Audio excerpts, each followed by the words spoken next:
I'm dropping off my 2 kids with you. You're not doing anything anyway. I'm going to Paris for Fashion Week. My brother shouted, like he was handing me a trophy and not a punchline. They always laughed when he said things like that. Mom clicked her tongue the way she always did when she wanted me to feel smaller. My phone buzzed in my lap while sunlight from the living room window painted the scar on my shin a pale, stubborn pink. I was still relearning how to walk without pretending nothing had happened. I smiled into the silence and hung up the phone. Hi everyone, my name is Maya Sinclair. I'm 29. Do you ever notice how the world assumes the wounded are harmless? The house smelled like antiseptic and cinnamon, 2 things that did not belong together, except when your family insisted on making every wound into a holiday decoration. I could hear the muffled laughter from the kitchen, plates clinking like a metronome counting out the parts of my life they thought disposable. My bed was a small island of bandages and chipped paint. My walker leaned like a forgotten prop by the doorway. Outside, December rain glossed the street. Inside, their voices glittered over me like broken tinsel. He thought it was a favor. He thought I'd be grateful. 2 kids, he said, as if children were parcels and as if my days had nothing in them but waiting. Paris. Fashion Week. A caption, a story, an alibi neatly wrapped in champagne and flights. He didn't see the way my hands trembled reaching for the remote, how my ribs flinched at the sound of the front door. He didn't hear the small, private inventory I kept of everything he owed me, the years he borrowed my notes, the nights he slept in my spare room while I studied, the time he asked me to take care of the dog for just the weekend, and then never came back. I set the kettle on anyway. It hissed like a small, defiant engine. I made cocoa and poured it into my mother's teacup, the one with the tiny blue crack she always hid from guests. I sat so the light hit my face a certain way, practiced the angle that said I'm fine better than any lie. I tucked the walker's blanket over my knees and imagined his suitcase at the curb, 2 little sneakers peeking out like excuses. When his kids arrived, they barreled into the house with cheeks sticky from sugar and cheeks still untouched by the way adults sharpened their knives with words. They clung to me like rescue ropes. They told me, in the sincere way only children can, that their dad smelled like perfume and croissants. I kissed the tops of their heads and promised them pancakes I couldn't stand up long enough to flip. I decided then, with a steady, ridiculous tenderness, that I would give him a Christmas he'd never forget. Not because I wanted to punish him, but because I wanted the ledger balanced in a way that felt like truth. He returned from Paris the color of someone who thinks clothes can armor a conscience. What he found at my house would not fit in any of his photos. The door would open. The kettle would sing. And the quiet I arranged would be louder than his excuses. The first night with his kids was pure chaos. Tiny socks in my medical drawer, syrup fingers on my crutches, and laughter that didn't sound cruel for once. I hadn't planned on loving them, I only meant to keep them safe. But love slipped in like winter light under a half-closed curtain. By day 3, they were calling me Aunt May, the same way they did before my accident, before I became the family's background story. I read them bedtime tales while the smell of burnt toast hung in the air, and somewhere between their giggles and my exhaustion, an idea began to take shape. Not revenge, a correction. Their father had always treated people like props, even his kids. His Instagram was proof. Perfectly filtered smiles, designer captions, no mention of who packed the lunches or patched the scraped knees. I remembered scrolling through his feed from my hospital bed, seeing him post family first red heart hash while never once visiting me. That memory became fuel. I started making lists. Things I could fix. Things he ignored. The girls had never met their teachers properly because he was too busy. So, I went. Limping with my cane, I introduced myself as their guardian for now. The teachers looked relieved, like someone finally showed up. Their fridge was empty except for almond milk and wine, so I took them shopping. We bought flour, real fruit, even a small Christmas tree they helped decorate with paper stars. Every photo we took, I saved, not to post, but to keep. Each moment was proof that love didn't need Paris to look beautiful. Then, the night before he was supposed to return, the youngest climbed into my lap and whispered, "Dad says you're sad because you lost everything." I smiled. "No, sweetie," I said softly. "I just finally found what's worth keeping." I tucked them into bed, turned off the lights, and looked at the tiny tree glowing in the dark.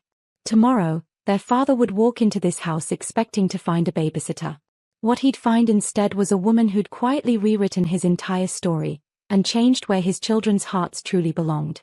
He arrived on Christmas Eve, exactly at 7:42 p.m., punctual only when a camera might be involved. I watched his car pull up through the frosted window, the headlights slicing through the dark like arrogance on wheels. He didn't even text first.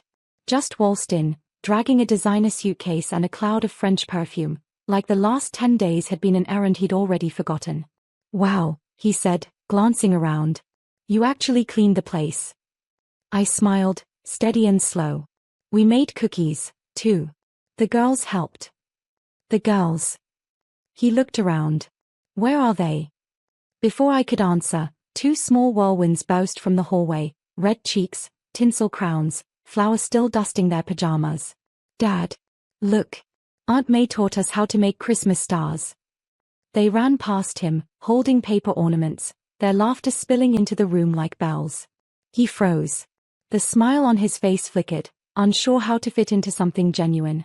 "That's cute," he managed. But I could already see it, the calculation behind his eyes, the quiet jealousy of seeing love he didn't manufacture. Dinner was quiet except for the sound of forks on plates. The girls told him about the school visit, the pancake mornings, the snow angels we made in the yard. Each word was a small rebellion. He tried to laugh it off, but his hands kept tightening around his glass. "So," he said finally, forcing a smirk. "You've had fun playing house, here? Don't get too attached. They'll forget all this by next week." I looked him straight in the eye. "They might forget the details, but they won't forget who showed up." He blinked, a small, involuntary flinch. The kind of reaction people have when truth cuts cleaner than insult. That night, after the girls fell asleep, I placed a neatly wrapped envelope on the kitchen counter with his name written in silver ink. Inside it wasn't money, or gifts. It was something far heavier, the photographs, the teacher's letters, and one signed guardianship form. Tomorrow morning, he'd wake up to more than just Christmas morning. He'd wake up to the mirror version of himself, and realize just how replaceable he'd become. Morning came quiet, except for the soft thud of his suitcase rolling across the hallway. I sat at the kitchen table with my coffee, the smell of cinnamon and paper filling the air. He looked tired, or maybe just exposed.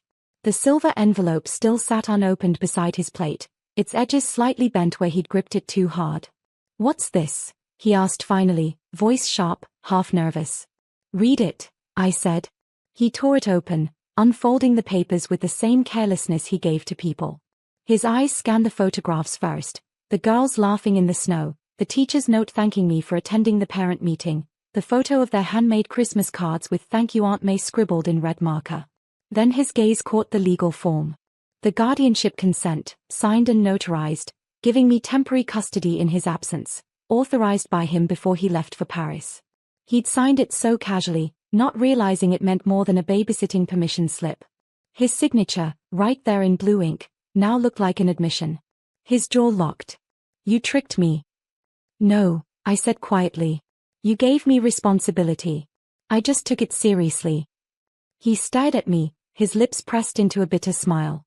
"You think this means anything? You can't take my kids." "I don't need to take them," I said.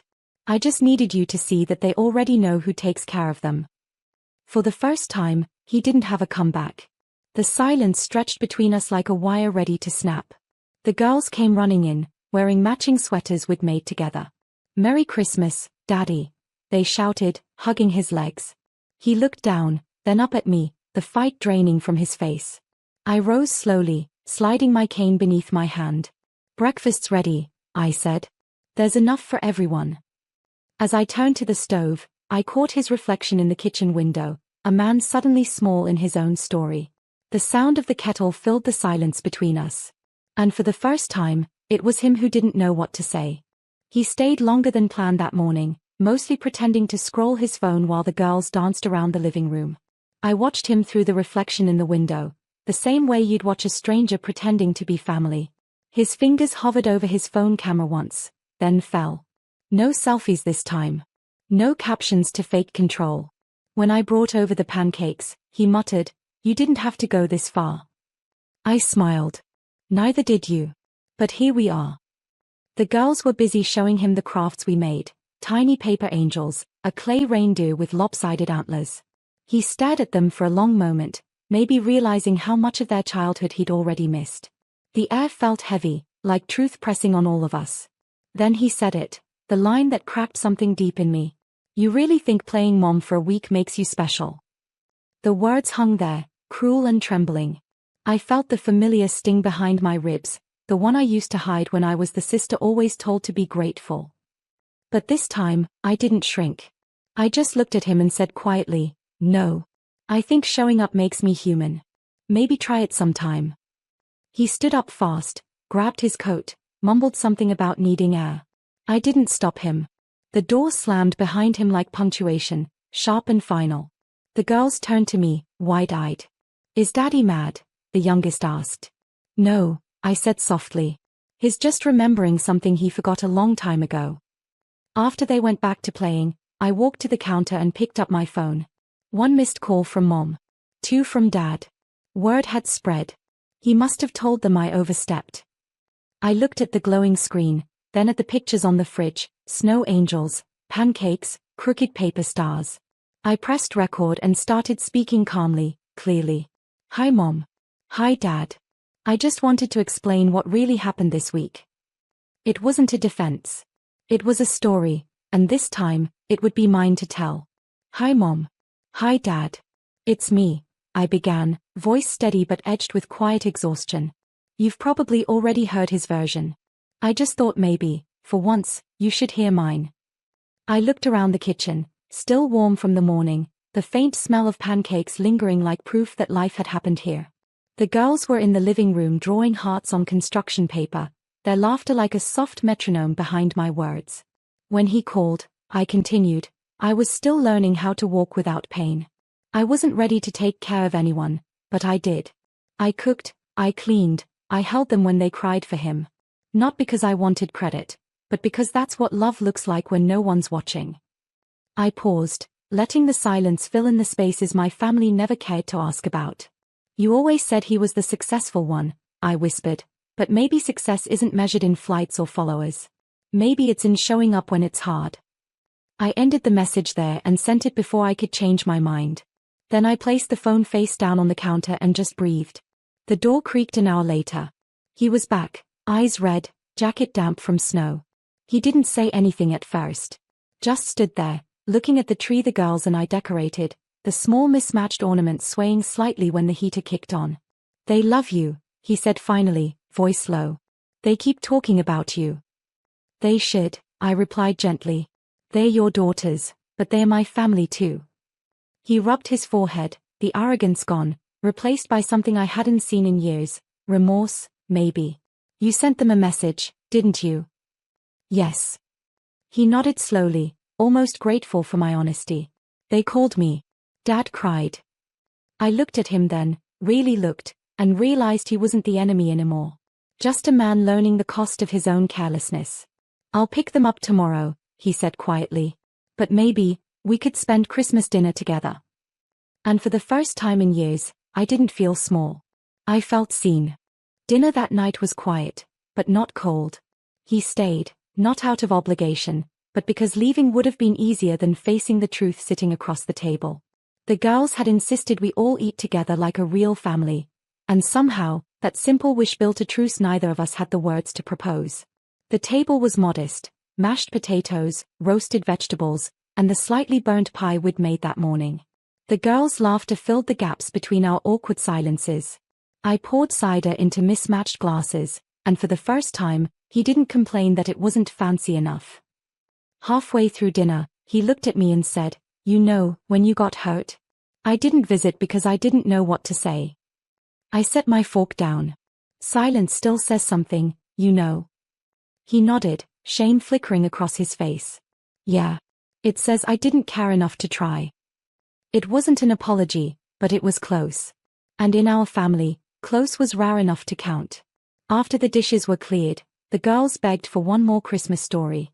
I told them about a woman who once lost everything, her health, her family's respect, her place in the world, and how she rebuilt it quietly, with small acts of love no one noticed until they did. When I finished, the youngest looked up at her dad. That's Aunt May, right? He smiled faintly. Yeah, I think it is. As they drifted off to sleep on the couch, He helped me clean up, wordlessly, gently. When the last dish was washed, he leaned against the counter and said, "You're stronger than I ever gave you credit for." I looked at him, calm and tired. "I didn't get stronger," I said. "I just stopped waiting for anyone else to see me." He stared at me for a long time, then nodded once, not defensive, not dismissive. Just quiet understanding. And for the first time since my accident, the silence between us didn't feel like a wound. It felt like peace trying to return home. The next morning, the world outside was white, soft snow covering the driveway, smoothing over every footprint from the night before. I stood by the window with a mug of coffee, the steam tracing invisible shapes against the glass. The girls were still asleep on the couch, tangled in blankets and dreams. He walked in quietly, coat in hand, eyes softer than I remembered. "I should get them home before the roads freeze," he said. His voice wasn't cold, just careful. I nodded. "They packed their gifts. And their drawings for you." He smiled, almost shy. "They said they want to visit again next week." That simple sentence carried more healing than all the apologies in the world. Before he left, he turned back. "You know, Maya, Paris wasn't worth it. Not compared to this." I didn't respond. Some truths are better left hanging in the quiet where they belong. He knelt, kissed the girls' foreheads, then straightened. "Thank you," he murmured. "For what?" I asked. "For showing me how much I've been missing." I walked them to the door, watched his car disappear into the white morning. The silence afterward felt vast, but not empty. It was a silence I owned. I turned back inside, to the tree still blinking in the corner, to the empty mugs and flower-stained table. Every trace of chaos they'd left behind felt like proof, of survival, of growth, of love unadvertised. Later that afternoon, my phone buzzed. A message from Dad. "Your brother told us everything. We're proud of you. Come home for New Year's dinner." I smiled, a slow, private kind of smile that only comes when life finally evens its balance sheet. I replied, "Maybe. Let's start with forgiveness first." Then I shut off my phone, opened the window, and let the cold air wash over the quiet house. Outside, snow kept falling, soft, endless, honest. For the first time since the accident, I felt whole. Not because they'd finally seen me, but because I no longer needed them to.